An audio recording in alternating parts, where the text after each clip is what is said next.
الحمدللہ رب العالمین والعاقبۃ للمتقین والصلاة والسلام علی سید الانبیاء والمرسلین وعلی آلہ الطیبین واصحابہ الطاہرین اما بعد۔ اعوذ باللہ من الشیطان الرجیم، بسم اللہ الرحمن الرحیم۔ ربنا واجعلنا مسلمین لک ومن ذریتنا امۃ مسلمۃ لک وارنا مناسکنا وتب علینا انک انت التواب الرحیم۔ صدق اللہ العظیم۔ اللہم صلی علی سیدنا و مولانا محمد وعلی آل سیدنا و مولانا محمد وبارک وسلم وصلی علیہ۔ تفسیر نور القرآن، سورۃ البقرہ، آیت نمبر 128 ہمارے آج کے درس شریف کا موضوع ہے۔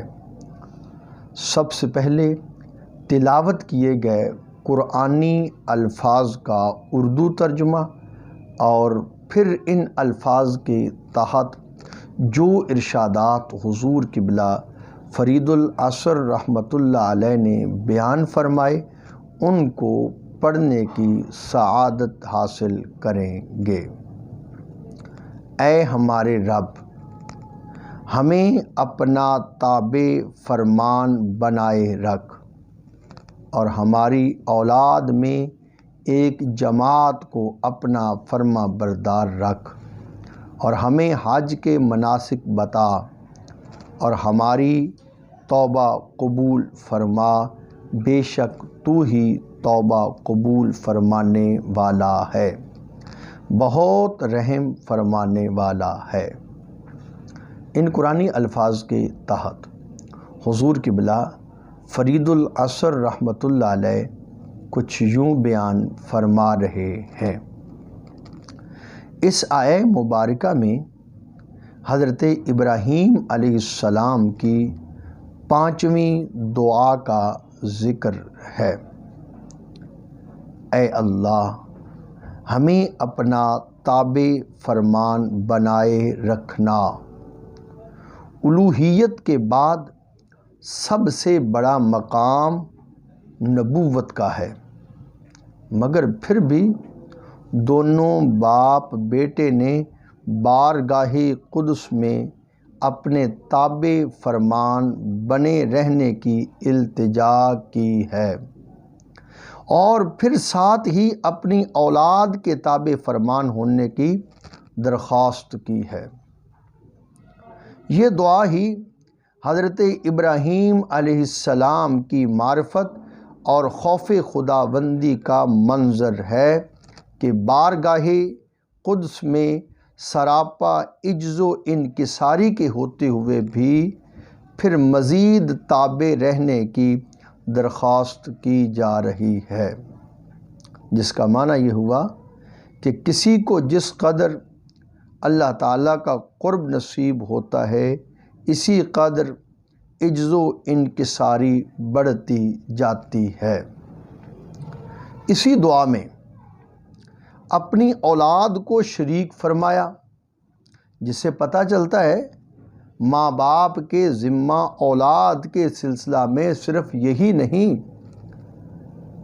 کہ اس کی ظاہری زندگی کی دیکھ بھال کریں، بلکہ اس سے زیادہ اہم یہ ہے کہ اس کی دینی تربیت کا خیال کریں اور اسے رب قدوس کے تابع فرمان بنانے کے لیے جہاں تک ہو سکے محنت کریں۔ اس دعا سے یہ بھی پتہ چلتا ہے اولاد کی محبت و تربیت بھی دین کا اہم حصہ ہے۔ اس دعا سے یہ بھی پتہ چلتا ہے کہ بڑے لوگوں کی اولاد بھی ان کی راہ اپنائے تو عوام میں ان کی عظمت و مقبولیت فطری ہوتی ہے۔ سیدنا ابراہیم علیہ السلام کی دعا بھی عجیب رنگ لائی کہ آپ کی اولاد کفر و شرک کے گھٹا ٹوپ اندھیروں اور جاہلیت کے طوفانوں میں توحید خداوندی کی علم بردار رہی۔ جیسے جاہلیت کے دور میں قص بن سعدہ حضور صلی اللہ علیہ وسلم کے جد امجد جناب عبد المطلب عمر بن نفیل کے تاریخی واقعات شاہد ہیں کہ یہ لوگ کفر و شرک سے بیزار تھے۔ اسی آیہ مبارکہ میں آپ کی چھٹی دعا ارینا مناسکنا ہے، اے اللہ ہمیں حج کے مناسک یعنی احکام بھی بتا دے، دکھا دے۔ ارینا کا معنی یہ بھی ہو سکتا ہے ہمیں مقامات حج منا، عرفات، مزدلفہ دکھا دے۔ کسی شے کا دیکھنا دونوں طرح سے ہو سکتا ہے، آنکھوں سے دیکھا جا سکتا ہے یا دل سے۔ دونوں معنی میں یہ درست ہیں۔ اپنے لیے، اپنی اولاد کے لیے حج کے مناسک کے لیے خصوصاً ذکر کرنے میں اشارہ ملتا ہے کہ اے اللہ میری اولاد کو ایسا تابع فرمان بنا کہ حج کے سلسلہ میں عقلی اعتراضات میں نہ پھنس جائیں۔ احکام کا فلسفہ سمجھ آئے یا نہ آئے، بجا ضرور لائے۔ حج کے بہت سے احکام عقل سے ماورا محسوس ہوتے ہیں، وہ عقل میں نہیں عشق میں سماتے ہیں۔ دیوانوں جیسا انداز، بکھرے بال، احرام کا پہننا، شیطانوں کو کنکر مارنا، کعبہ کے گرد گھومنا، حجر اسود کا چومنا، یہ سب عشق ہی عشق ہے۔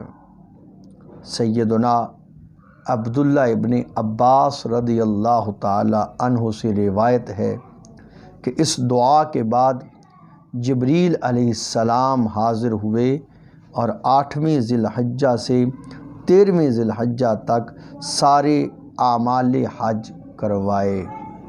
دعا ہے اللہ تعالی نور قرآن سے ہمیں اپنے سینوں کو منور کرنے کی توفیق عطا فرمائے۔ وصلی اللہ تعالی علی حبیبہ سیدنا محمد وعلی آلہ واصحابہ بعدد خلقہ وبارک وسلم۔